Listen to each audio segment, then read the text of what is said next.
Okay, guys, we are going to work on our second lesson in the book.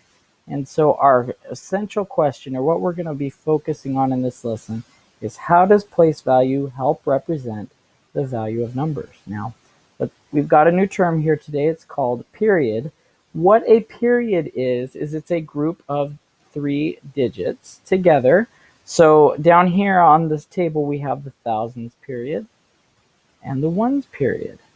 If I were to write a larger number, let's say I were to write 1,782,363, we have 2 periods in here. We're using the millions period and the thousands period. And so after each period, you always put a comma, and that's when you'd say the name. So that's why we have 1,682,363.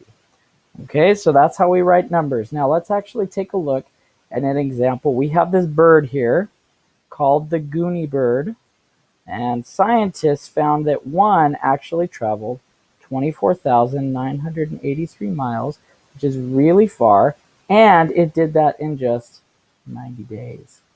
So what we're going to do is we're going to use the place value chart here to read the number for how far that Goonie bird traveled. Now, as we mentioned before, there's different ways to write the number.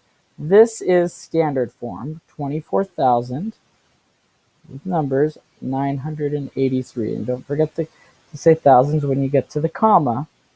Now, so we've got 24,983.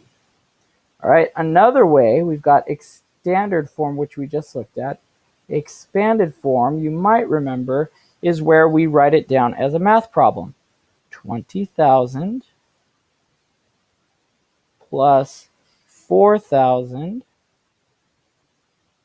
plus 900 plus, and I'm going to go down to the next line so that you guys can still read it, plus 80 plus 3.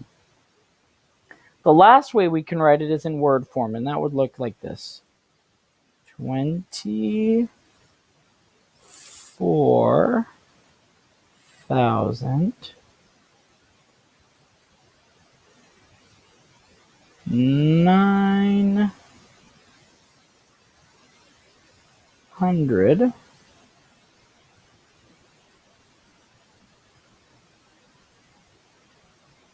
83. All right. So those are the 3 different ways to write a problem. So what we're going to do is we're going to look at the population of Botswana, and we are going to write that in all 3 forms. Now, this one actually does go to the millions period, so don't forget to mention your comma, your different amounts there with the commas.